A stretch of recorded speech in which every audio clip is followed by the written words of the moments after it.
So first I'll start with how it should be. Now here I'm Escape from Tarkov, and this is, I think, is it a cord machine gun or an NSV? I think they look pretty similar. I'm not sure which one it is. Okay, so let's go into the gun. You see how when the character grabs the gun, you see how there's small parts already starting to move? See, like that. Now you shoot. Notice there's only a small amount of camera going up. And if you shoot like that, there's almost no... There's only a very, very soft amount of screen shake. You see how most of the immersion from showing how powerful this weapon system is comes from all the different parts moving on the weapon that are slightly loose, and from the well-timed muzzle flash with the weapon sounds.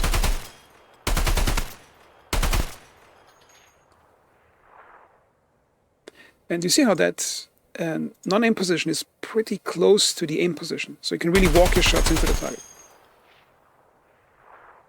Okay, now I'm going to switch to Reforger. So now I'm in Reforger, and I think this is an NSV machine gun, and the one in Tarkov was, I think, a cord. I'm not sure, but I think externally they almost look the same. But they shoot the same caliber. So okay, so go into this gun. Now notice what happens when you shoot this gun unaimed. Notice you have this really wobbly side-rolling screen shake, and none of the, or most of the parts of the don't mechanically move.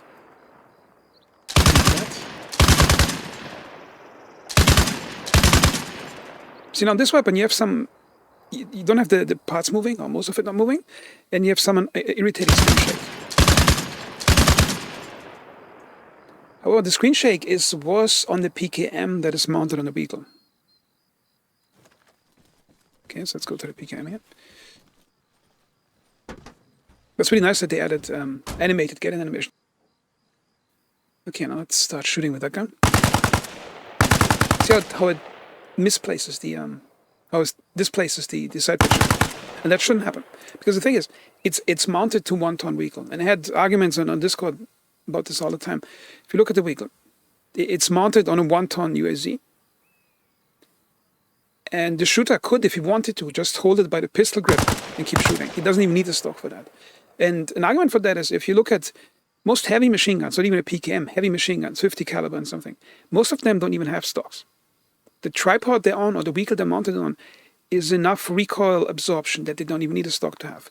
And for example, if you look at most Soviet-adapted machine guns that are built into tanks, like the PKM with a T at the end, those usually have a missing stock because they don't need it in the inside of the tank, because it gets in the way, and because the tank absorbs, well, the mount that is attached to the tank turret absorbs most of the recoil. And that's how it should be. There should be virtually no recoil when you use a PKM like that. Also, it would be nice if you had a close to the barrel, over the barrel looking aiming position would be nice. And see that uncoordinated, wobbly screen shake. It feels like this gun is like an electric shake weight that you have to hold on to. And here's a tactical problem.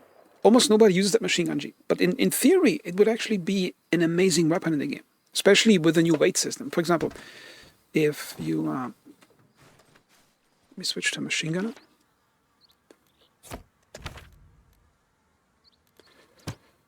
If you want to use a PKM normally, you have to like carry an 11 kilo gun. You can carry one extra box. It's really heavy, and you need a lot of logistics to carry a lot of ammo with it. You have to share a load with players or put it in a car. Or you can just get a Jeep like that, and you have a 250 magazine on it, and you can carry a lot of extra ammo in the car. So in theory, that would be an amazing weapon that players should be using all the time. But almost nobody uses it. And I think there's several problems at play. And this video is focusing on the I think, extreme visible recoil, especially when it's mounted on a car. But there are, I think, two other factors. The first one being that suppression doesn't work in this game.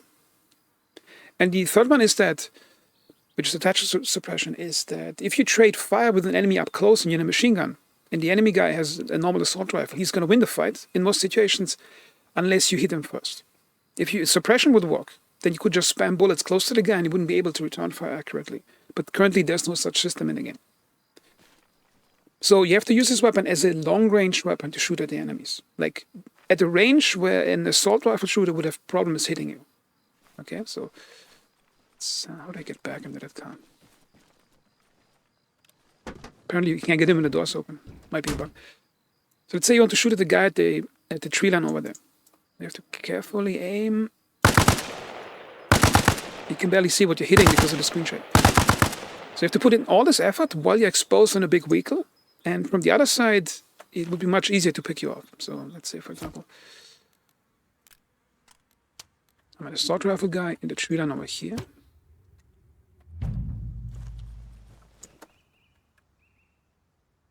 Where's the Jeep? Oh, there it is.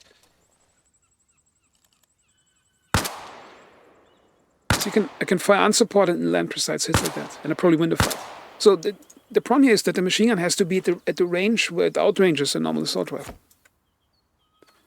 But then the extreme screen shake makes it really hard to actually hit something. So you have to spam a lot of bullets, drawing a lot of attention, but you're not getting anything out of it because the game doesn't have a suppression system.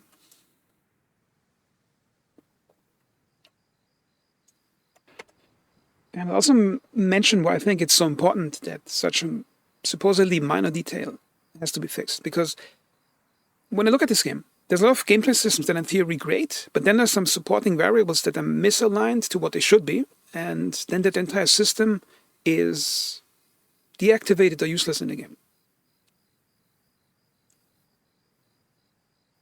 And this also has a strategic effect on the game. So for example, when you play Soviet, you're mid-game somewhere, and you want to try something else than just use a assault rifle or sniper rifle.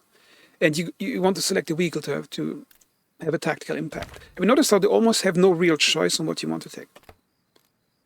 Let me go to Soviet vehicle. So if you go to Soviet vehicles, let's say you want to have a vehicle that can affect combat right now. You have the PKM with the machine gun, which with all the disadvantage I just mentioned is pretty useless. The next thing you have is a BTR, which is endgame, and the BRDM2 and the 1.3 patch, which is also endgame. So these are the only two choices you have, and there's nothing in between. So that thing being useless has actually, I think, a huge impact on the vehicle selection for 90% of the game time when you're playing Soviet. That's why I think that has to be fixed. So to sum up the suggestions, what the game should do is do it like Escape from Tarkov, change the recoil system so the power of the weapon is not represented by how much the screen shakes, because I think it's unrealistic and it's a really primitive way of showing the power of a weapon in a video game. It's a really outdated way.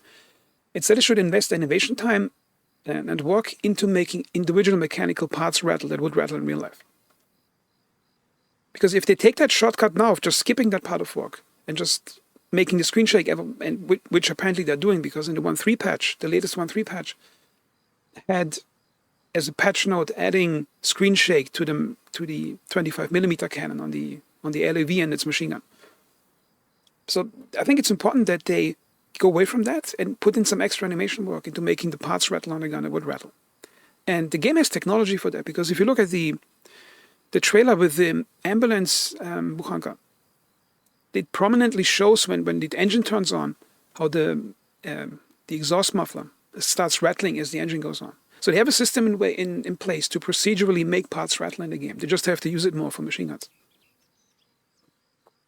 And I also think it's important to bring up this issue right now in Reforger, because if they decide in Reforger now that screen shake is good enough and making the weapons feel more quote-unquote alive by making parts rattle is good enough, then they're going to do the same thing for Arma 4.